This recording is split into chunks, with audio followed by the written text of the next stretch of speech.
यावादेतानिन्द्रिच्छेदं योदतु कामानवस्थितान् कैर्मया स योद्धव्यमस्मिन् रणमुद्यमे। और जब तक कि मैं युद्ध में डटे हुए युद्ध के अभिलाषी इन विपक्षी योद्धाओं को भली प्रकार देख लूं कि इस युद्ध रूप व्यापार में मुझे किन किन के साथ युद्ध करना योग्य है, तब तक उसे खड़ा रखें। प्रश्न, इस श्लोक का स्पष्टीकरण कीजिए। उत्तर, अर्जुन भगवान श्री कृष्ण से कह रहे हैं कि आप मेरे रथ को दोनों सेनाओं के बीच में ले जाकर ऐसे उपयुक्त स्थान पर और इतने समय तक खड़ा रखिए जहाँ से और जितने समय में मैं युद्ध के लिए सज धज कर खड़े हुए समस्त योद्धाओं को भली भांति देख सकूं। ऐसा करके मैं यह जानना चाहता हूं कि इस रणोत्सव में युद्ध के विकट प्रसंग में स्वयं मुझको किन किन वीरों के साथ लड़ना होगा। योत्सयमानावन वक्षेऽहं य एतत्र समागता धार्तराष्ट्रस्य दुर्बुद्धेयुर्धे प्रियचित् ईर्ष्यव। दुर्बुद्धि दुर्योधन का युद्ध में हित चाहने वाले जो यह राजा लोग इस सेना में आए हैं, इन युद्ध करने वालों को मैं देखूंगा।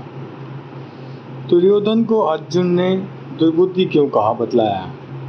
उत्तर, वनवास तथा अज्ञातवास के 13 वर्ष पूरे होने पर पांडवों को उनका राज्य लौटा देने की बात निश्चित हो चुकी थी और तब तक वह कौरवों के हाथ में धरोहर के रूप में था, परंतु उसे अन्यायपूर्वक हड़प जाने की नियति से दुर्योधन इससे सर्वथा इनकार कर गए। दुर्योधन ने पांडवों के साथ अब तक और तो अनेक अन्याय तथा अत्याचार किए ही थे, परंतु इस बार उनका यह अन्याय तो असह्य ही हो गया। दुर्योधन की इस पाप बुद्धि का स्मरण करके अर्जुन उन्हें दुर्बुद्धि बतला रहे हैं।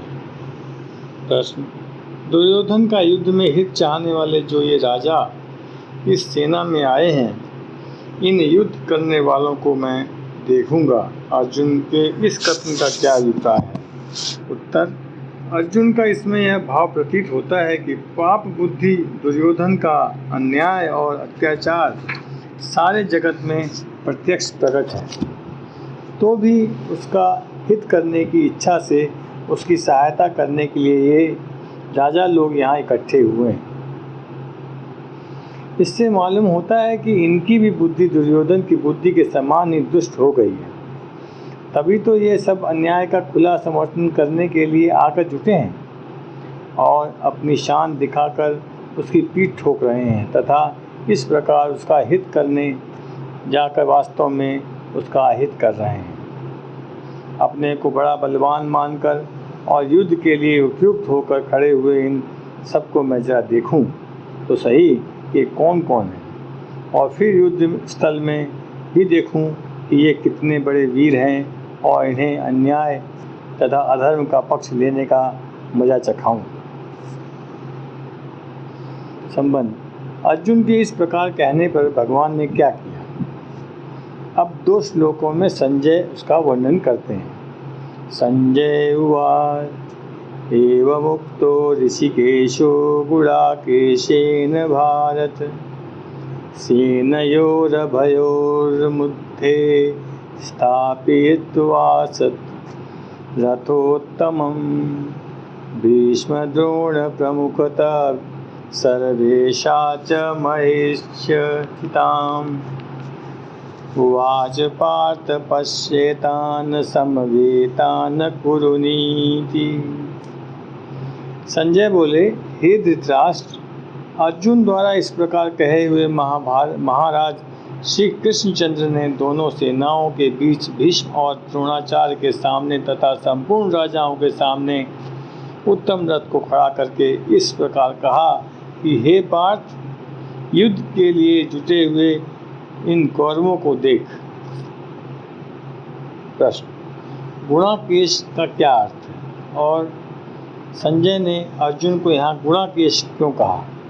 उत्तर, गुणाका निद्रा को कहते हैं। गुणाका निद्रा को कहते हैं। जो नींद को जीतकर उस पर अपना अधिकार कर ले उसे गुणाकेश कहते हैं। अर्जुन ने निद्रा जीत ली थी। वे बिना सोए रह सकते थे। नींद उन्हें सताती नहीं थी। आलस्य के वश तो वे कभी होते ही न थे। संजय गुणाकेश कहकर यह सूचित कर रहे हैं कि जो अर्जुन सदा इतने सावधान और सजग हैं, उन्हें आपके पुत्र कैसे जीत सकेंगे? प्रश्न, युद्ध के लिए जुटे हुए इन कौरवों को देख। भगवान ने इस कथन का क्या अभिप्राय है?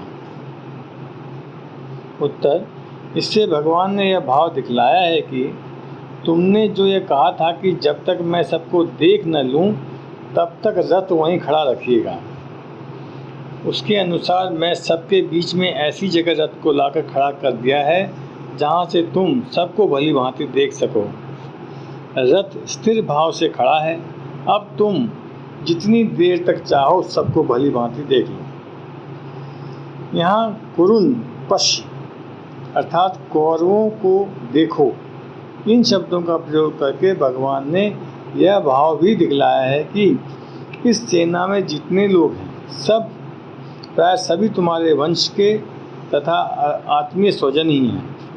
उनको तुम अच्छी तरह देख लो।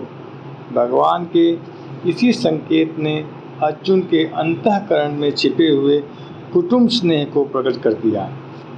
अर्जुन ने मन में बंधु स्नेह से उत्पन्न करुणा जनित कायरता प्रकट करने के लिए ये शब्द मानो बीज रूप हो गए।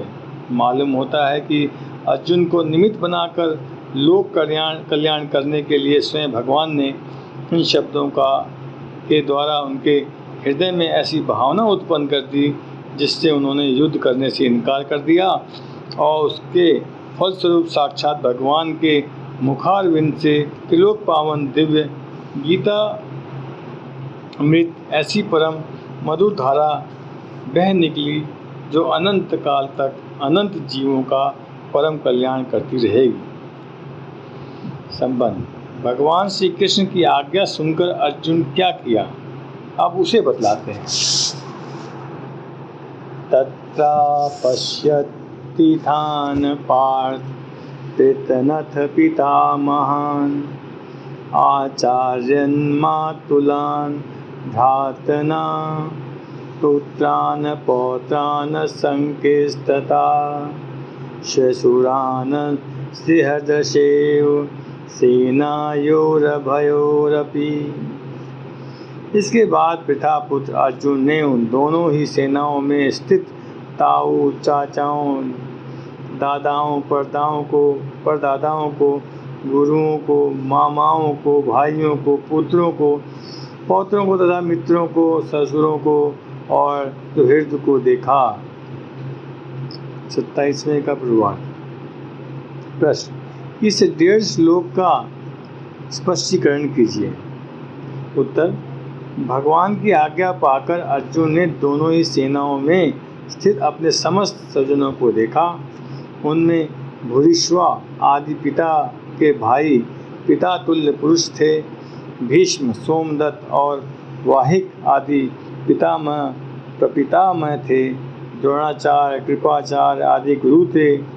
कुरुजीत, कुंती भोज और शल्य आदि मामा थे। अभिमन्यु, प्रतिबिंद, घटोत्कच, लक्ष्मण आदि अपने और भाइयों के पुत्र थे। लक्ष्मण आदि के पुत्र थे जो संबंध में अर्जुन के पौत्र लगते थे। साथ खेलते हुए बहुत से मित्र और सखा थे। द्रुपद, शैब्य आदि ससुर थे और बिना ही किसी हेतु को उसका कल्याण चाहने वाले बहुत से सुहृद थे। इस प्रकार सबको देखने के बाद अर्जुन ने क्या किया, अब उसे बतलाते हैं। तान समीक्ष्य स कौन्तेय सर्वान् बन्धून् स्थितान् कृपापरयाविष्टो विषिदन्निदमब्रवीत्।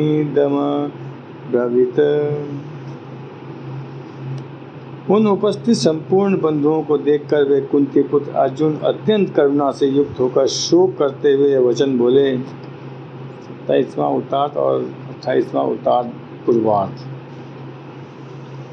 उपस्थित संपूर्ण बंधुओं से इनका क्या लक्ष्य? उत्तर: पूर्व के 1.5 श्लोक में अर्जुन अपने पिता, पितामह आदि बहुत से पुरुषों की बात कह चुके हैं। उनके सिवा जिनका संबंध स्पष्ट नहीं बता आए हैं, ऐसे धृष्टद्युम्न, शिखंडी और सुरथ आदि साले तथा जयद्रथ आदि बहनोई और अन्याय तो अनेकों प्रकार के संबंधों से युक्त स्वजन दोनों ओर की सेना में उपस्थित संपूर्ण बंधुओं से संजय उस सभी का लक्ष्य कराते हैं। प्रश्न: अर्जुन अत्यंत ही करुणा से युक्त हो गया, इसका क्या तात्पर्य? उत्तर: अर्जुन ने जब चारों ओर अपने उपयुक्त स्वजन समुदायों को देखा और ये सोचा कि इस युद्ध में इन सबका संहार हो जाएगा, तब बंधु स्नेह के कारण उनका हृदय कांप उठा और उसमें युद्ध के विपरीत एक प्रकार की करुणा जनित कायरता का भाव प्रबल रूप से जागृत हो गया।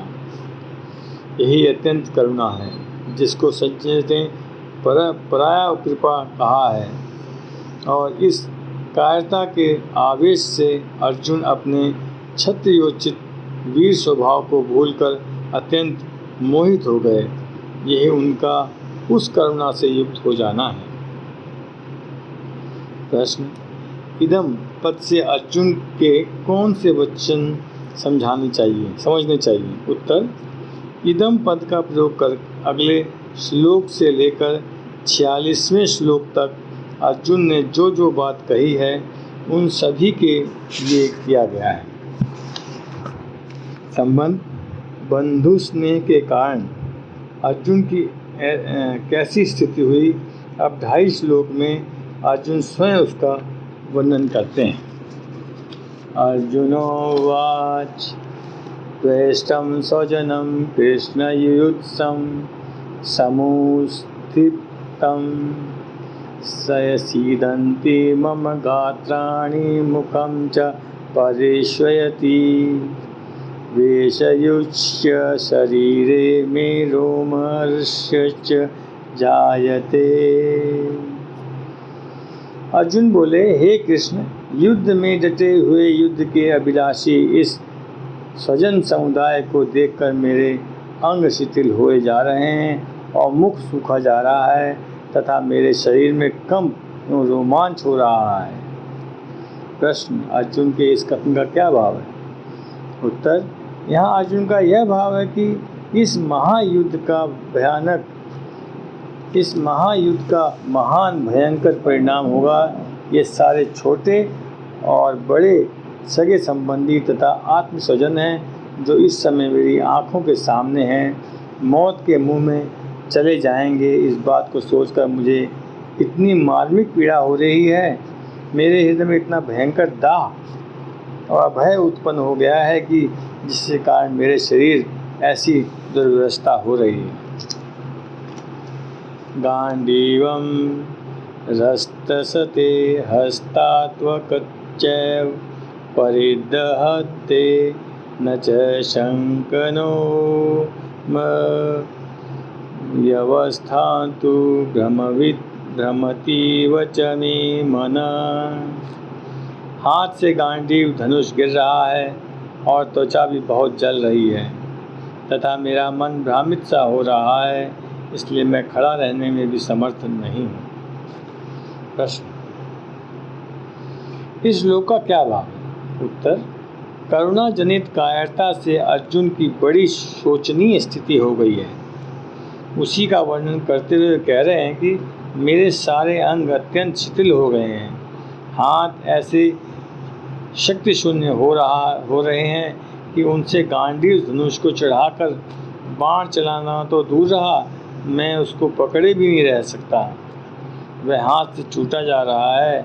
युद्ध के भावी परिणाम की चिंता ने मेरे मन में इतनी जलन पैदा कर दी है कि उसके कारण मेरी चमड़ी भी जल रही है और भीषण मानसिक पीड़ा के कारण मेरा मन किसी बात पर क्षण भर भी स्थित नहीं हो रहा है तथा इसके परिणाम स्वरूप मेरे मस्तिष्क भी घूमने लगा है।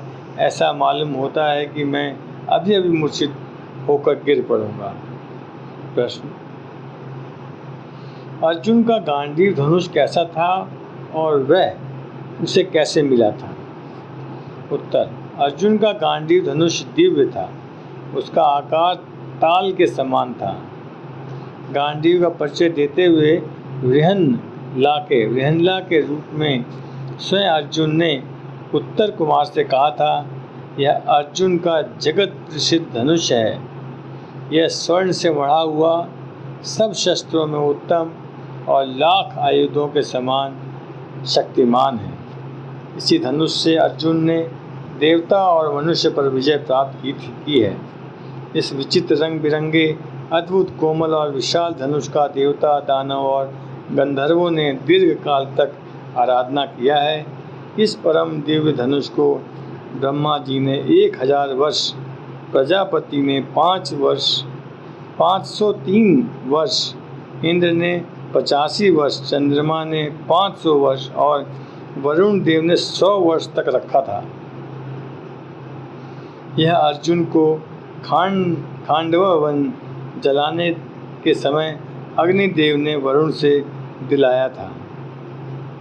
संबंध: अपनी विषाद युक्त स्थिति का वर्णन करके अब अर्जुन अपने विचारों के अनुसार युद्ध का अनौचित्य सिद्ध करते हैं।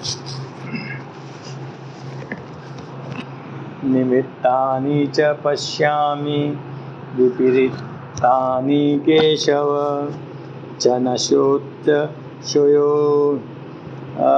शयोनुपश्यामि हत्वा स्वजनमाहवे। हे केशव, मैं लक्षणों को भी विपरीत ही देख रहा हूँ तथा युद्ध में स्वजन समुदाय को मारकर भी कल्याण भी नहीं देखता। प्रश्न: मैं लक्षणों को भी विपरीत ही देख रहा हूँ, इसका क्या भाव है?